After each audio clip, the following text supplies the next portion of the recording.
자, 안녕하십니까. 건행부자입니다. 오늘 두 번째 촬영인데요.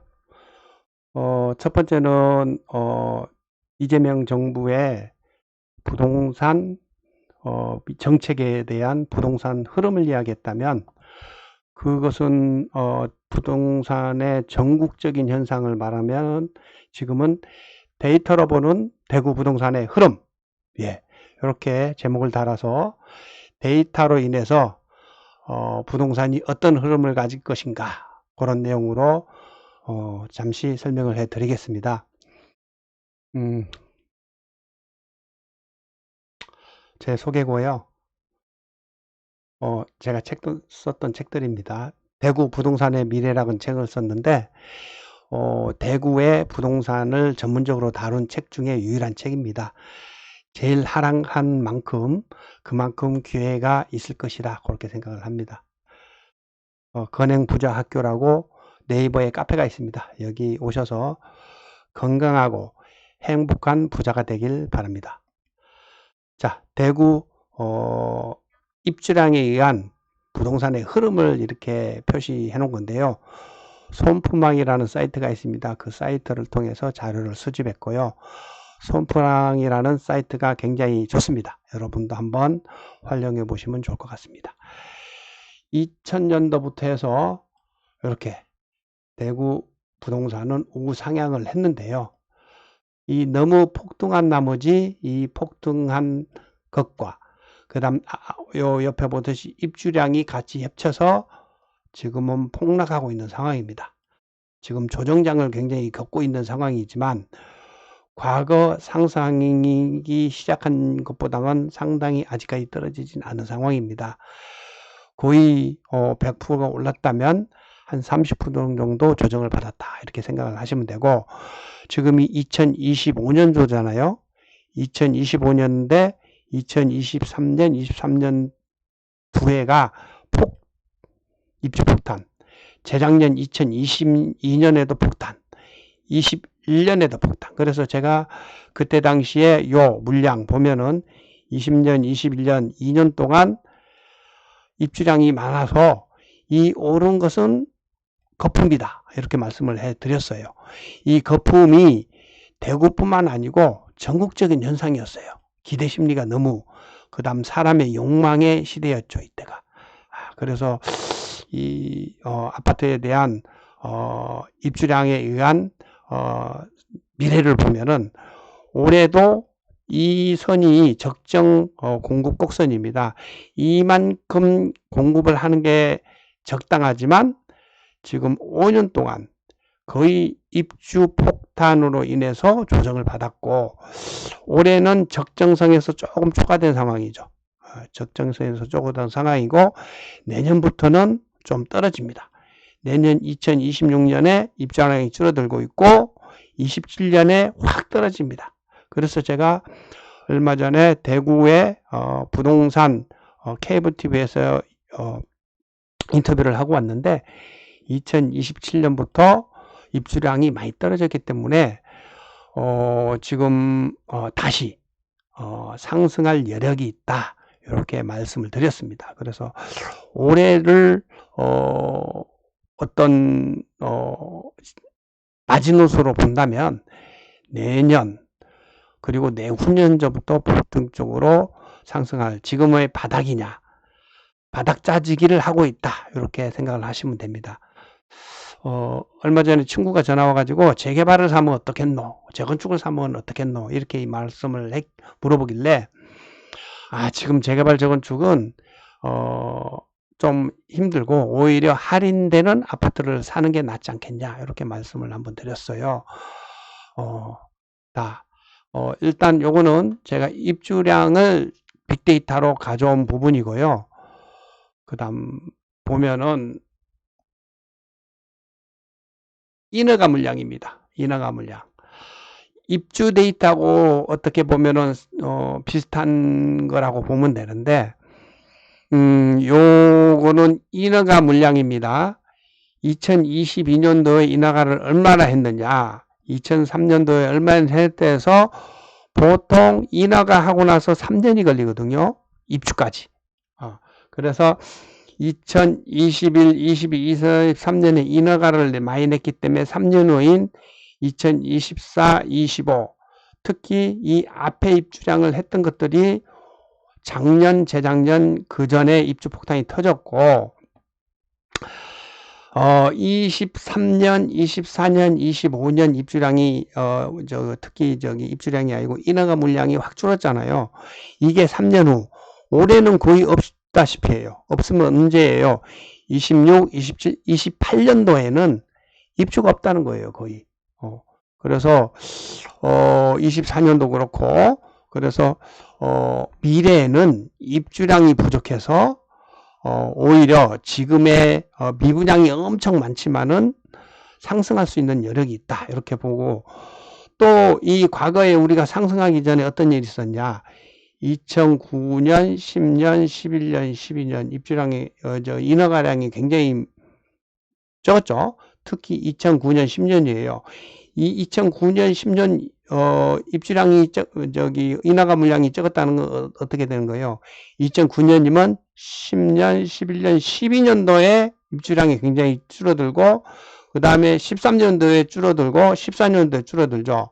이 2012, 14년도에 가격이 상승할 여력이 있다. 이렇게 보시면 될 것 같아요. 한번 볼까요? 앞에 데이터는 2012, 13, 14년 한번 볼다. 2012, 13 2012, 13 2012, 12, 13을 보면은 상승을 했죠. 예. 요런 입주량이 줄어들게 있잖아요. 입주량이 줄어들어서 이때 이제 확 올랐다. 이렇게 보시면 될 것 같습니다. 그럼 앞으로 이 입주량이 줄어드는 것은 그 전에 올해, 작년, 재작년 인허가량이 줄었기 때문에 입주량이 없어서 상승한 거와 비슷하게 이렇게 해석을 하면 될 것 같습니다. 그리고 미분양 지금 사태가 대구가 엄청 많잖아요. 그래서 미분양량을 한번 봤어요. 사람들이 까먹고 있는데 2006년부터 미분양이 대구가 엄청 많아서 대구에서 상당히 제일 많았고 요 라인을 보면 2008년 모기지 사태 터질 때 2009년 이때가 대구 미분양이 엄청 많았어요. 미분양이 지금에 비하면 더 많죠. 그죠? 이때 대형 아파트 위주의 미분양이 굉장히 많았습니다. 여기 보면은 비슷하면서도 오히려 더 많았던 미분양이에요.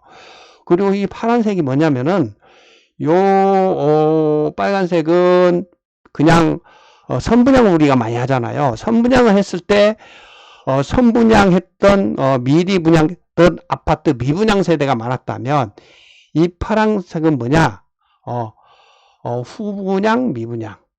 이거는 선분양 미분양 이렇게 표시를 하면 돼요. 후분양 미분양 왕공후 미분양이라고 보면 됩니다. 그래서 왕공후 미분양이 이렇게 늘어났던 것들이고 언제부터 이게 대구가 부동산이 상승하기 시작했냐 2010년부터 슬금슬금 올라가다가 2011년부터 올랐거든요. 이렇게 보면 2011년 올랐거든요. 팍 갑자기 왕공후 미분양이 줄기 시작하고 요 데이터로 보면 이렇게 살짝 올랐잖아요. 살짝 올랐을 때는 이 미분양이 왕공 미분양이 조금 늘어나면서도 이렇게 올랐어요. 이게 그래서 확실한 것은 왕공의 미분양이 확 줄어들 때 이때 상승이 시작 본격적으로 되면서 많이 올랐다. 이렇게 보시면 되면서 여기 보면은 그 전에 어떤 현상이 일어났느냐? 왕공의 미분양이 아닌 일반 분양이 줄어들기 시작했잖아요. 일반 분양이 줄어들기 시작하면서 왕공의 미분양이 좀 늘어나고 이런 시기에 살살살살 올랐다가 왕공의 미분양이 떨어지면서 일반 분양 미분양도 확 떨어지면서 상승 곡선을 이렇게 탔다. 이렇게 보시면 될 것 같고 지금 상황을 보면은 일반 미분양이 굉장히 확 올랐다가 줄어들고 있죠. 줄어들고 있고 최근에 살짝 있어요. 이게 왕공의 미분양이 이번에 예를 들어서 상인, 푸르지오, 센터피스 이런 것들이 완공됐다가 분양을 안 했다가 지금 분양을 했다가 완전히 지금 미분양이 엄청 사태가 터졌거든요. 왕공의 미분양은 지금 올라가고 있다. 올라가고 있으나 일반 분양은 좀 줄어들고 있다. 어떤 시기예요? 딱 요 시기입니다. 일반 분양은 줄어들면서 완공의 분양이 시작을 올라갔던 2010년도 상황입니다. 이렇게 보시면 될 것 같습니다. 2010년도. 그러면은 내년 2011년도 시장은 어떻게 될까? 완공의 미분양이 줄어들면서 본격적인 상승장이 일어나지 않을까 이런 생각을 합니다. 그래서 앞으로 일반 분양은 조금 줄면서 완공 미분양은 조금 이제 올라가는 그런 시기다. 지금은 이렇게 보면 될 것 같습니다. 벌써 수성구 쪽에 뭐 만촌 3동 요런 재개발 아파트 미분양이 소진되면서 새 아파트는 가격이 오르고 있는 그런 상황이거든요.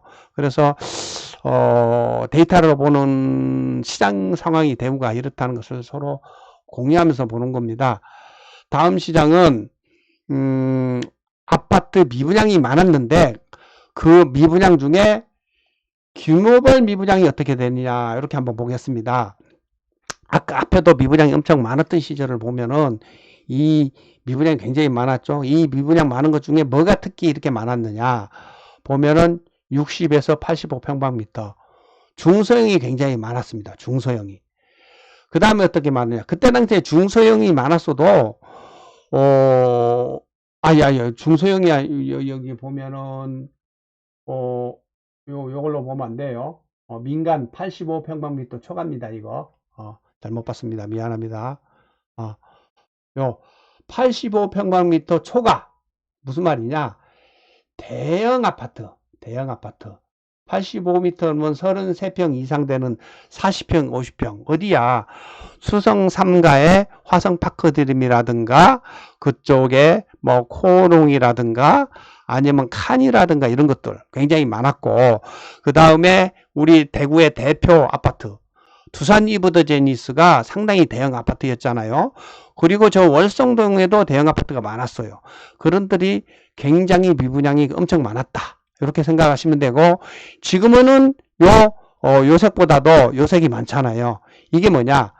민간 60에서 85평미터 33평 미만 요것들이 지금 많거든요. 그래서 과거는 미분양이 대형 아파트가 많았다면 지금은 소형 아파트, 중소형 아파트가 많다. 거꾸로 이야기하면은 그때는 중소형이 조금 희소성이 있고 지금은 대형이 희소성이 있다. 그래서 대형 새 아파트가 어떤 호재가 나중에 많이 오를 수 있는 어떤 기회가 되지 않을까 이런 생각을 합니다.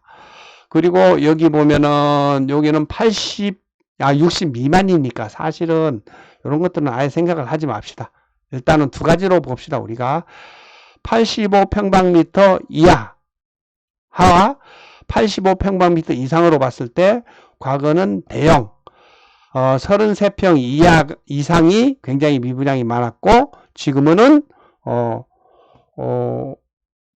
85평방미터 미만이 많았다. 이렇게 두 가지를 보면 될 것 같습니다. 그러면은 앞으로는 대형 새 아파트가 많이 모자라다. 그러면 다음 상승장에는 오히려 대형 아파트를 특히 많이 분양을 많이 하겠죠. 대구에도 그런 거 많잖아요. 지금 대형 아파트 미분양 많이 짓고 있잖아요. 어디에요? 뭐 여러 가지 수성동 그쪽에 대형 아파트 할인 분양에서 완판 시켰죠. 그죠? 그리고 지금 막 분양을 시작한 더 아너스 MBC 내거리 거기도 대형 아파트만 존재를 하잖아요. 그런 것들이 지금 건축하는 입장에서 기회다 이렇게 해서 그걸 분양을 좀 많이 하고 있다 이렇게 보시면 될 것 같습니다. 자, 전세가율로 한번 가와봤어요. 전세가율 대우 전세가율이 굉장히 높았을 때는 이만큼 굉장히 높았었다. 이렇게 과거에 보고 그 다음에 전세가율이 확 떨어진 지가 언제까지 떨어졌냐? 그거 보면은 67까지 떨어졌었어요. 제일 많이 전세가가 확 떨어졌을 때 다시 부동산 시장이 상승하기 시작했고 다시 부동산 전세가가 치솟으면서 전세가 상승은 뭐예요? 빨간색이죠. 지금 빨간색 전세가 지수니까 전세가가 상당히 상승하면서 매매가도 같이 치고 올라갔던 그런 기억이 있어요. 과거에 전세가가 굉장히 높을 때는 언제까지 했어? 78%까지 올랐죠. 예. 매매가와 전세가, 그 다음에 전세가율까지 같이 올라가면서 올라가는 상황이고, 지금 어느 시장에 왔어요? 68%까지 떨어졌어요. 대구 시장이 68%까지 떨어졌으면 굉장히 많이 떨어진 거거든요. 평균이 72%였다. 그러면은 매매가 대비 전세가가 많이 높고 지금 주춤 하고 있잖아요. 주춤. 이게 주춤 이렇게 하고 있는데 마우스가 이렇게 안 보이네. 요거는 일단은 전세가가 예전에 최하 정도는 아니지만 어느 정도까지는 전세가가 굉장히 많이 떨어졌다 이렇게 보면 됩니다. 그래 앞으로 미래를 봤을 때 이 전세가가 얼마나 상승을 해주냐를 한번 지켜보고 판단을 해야 될 것 같아요. 아직까지 전세가와 매매가가 같이 떨어지고 있거든요. 이 전세가가 반등을 할 때 매매가도 같이 반등을 할 수 있기 때문에 이 수치를 주시하게 잘 보면 좋을 것 같다 이런 생각을 합니다.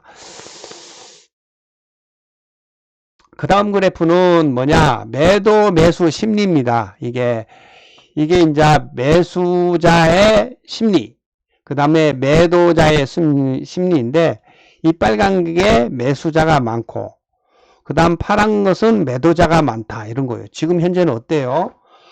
요때 지금 매수 심리하고 매도 심리가 이렇게 붙어 있을 때, 왔다 갔다 하면서 붙어 있을 때 부동산이 상승했어요. 예. 요때도 잠시 매수자와 매도자가 붙어 있다 보니까 상승을 했잖아요. 아직까지는 뭐예요? 매도자는 많고 매수자는 없다. 요거예요. 그래서 앞으로 요게 얼마나 이렇게 같이 붙을지 지켜봐야 되고, 여기 보면은 매도자 붙을 때는 한순간입니다. 한순간 착 붙어버리죠. 우리가 바닥에 완전히 사지 못하고 무릎에 산다면 요걸 확인하고 사도 돼요. 사실은 매수자와 매도자가 붙어 있는 것을 확인하고 사는데, 확인하고 사면은 조금 뭐랄까 해야 되나, 가격이 상승한 다음에 사는 거기 때문에 좀 불안할 수 있어요. 그런데 붙었다는 것은 어느 정도 상승 여력이 있다 이렇게 생각하시고 적극적으로 나서도 되지 않을까 이런 생각을 합니다.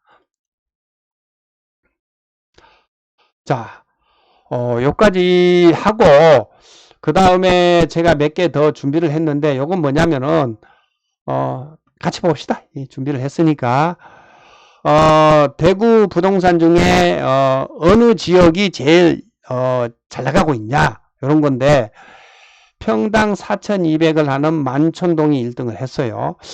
이 아파트가 어떤 건가 한번 봅시다. 다음을 보면은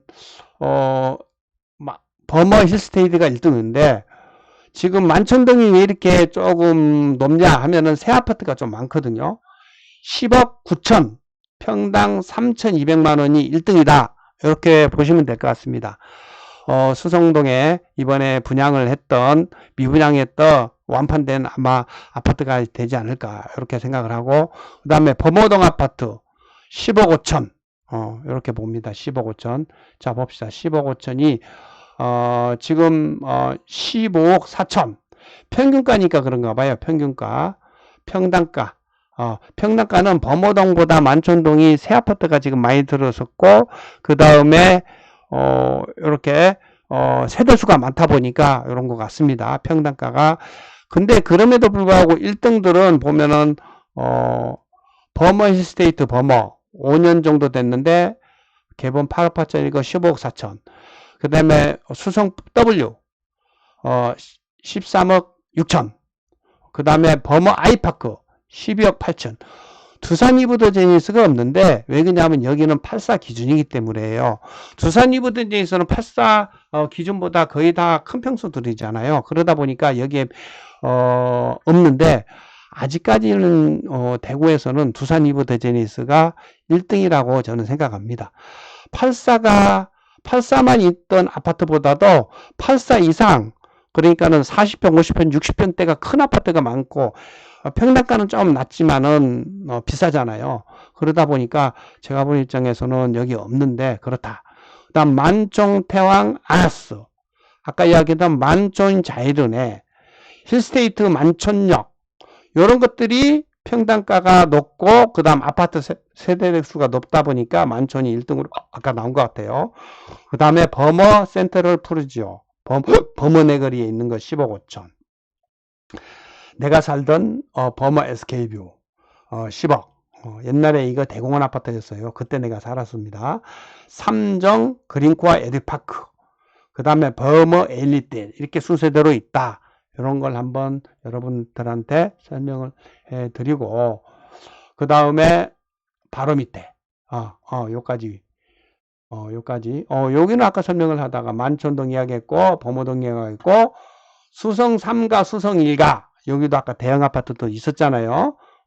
요런 수성 3가 상위 1가 3등. 그 다음에 용산동, 용산동이 7억 8천으로 해서 굉장히 비싼 게 아파트가 용산동이 여기 보면 4등을 했네요. 왜 그러냐면 평당가라서 그래요. 저기 월성동에서 또 왜 그러지 이럴 것 같은데, 월성동은 어디 있어요? 월성동이 없네 여기에. 월성동은 오래된 아파트도 많고 그래서 그런가 봐요. 사실 평당가로 따지면은 월성동도 만만치 않죠, 그죠? 두산동, 중동, 여기도 새 아파트가 굉장히 많고, 지산동도 여기에 6억 8천으로 올랐네요. 아마 더샵 때문에 그렇질 거예요, 지산동에. 도원, 태평로, 황금동, 황금힐스테이트라든가 달성동도 새 아파트가 많이 들었었고, 죽전정도 새 아파트가 많이 들었었어요. 그렇다 보니까 새 아파트가 많은 쪽이 거의 많이 들었어요. 수성 4과 삼덕동, 동산동, 공평동, 두류동, 노변동, 상동, 시지동, 대봉동, 수찬동, 남산동, 감산동, 송현동, 이렇게 새 아파트가 많은 지역이 평당가를 높이고 있다. 이렇게 나오고 있습니다. 이렇게 해서 여러분들하고 잠시 살짝 대구 부동산의 흐름을 전반적으로 한번 볼 수 있는 시간을 가졌습니다. 대구 부동산의 미래라는 책을 한번 읽어보시고, 2만 원도 안 하는데 몇십억, 몇억, 몇천억, 몇억을 투자하는 입장인데, 그에 비하면 투자 가치는 굉장히 있다고 보니까 꼭 한번 사서 읽어보시면은 여러분한테 도움이 될 것 같고, 이 유튜브를 보시고 후기를 건행부자 학교에 써주시면 제가 스타벅스 커피 쿠폰을 주도록 하겠습니다. 여기까지 오늘 방송을 하도록 하겠습니다. 감사합니다.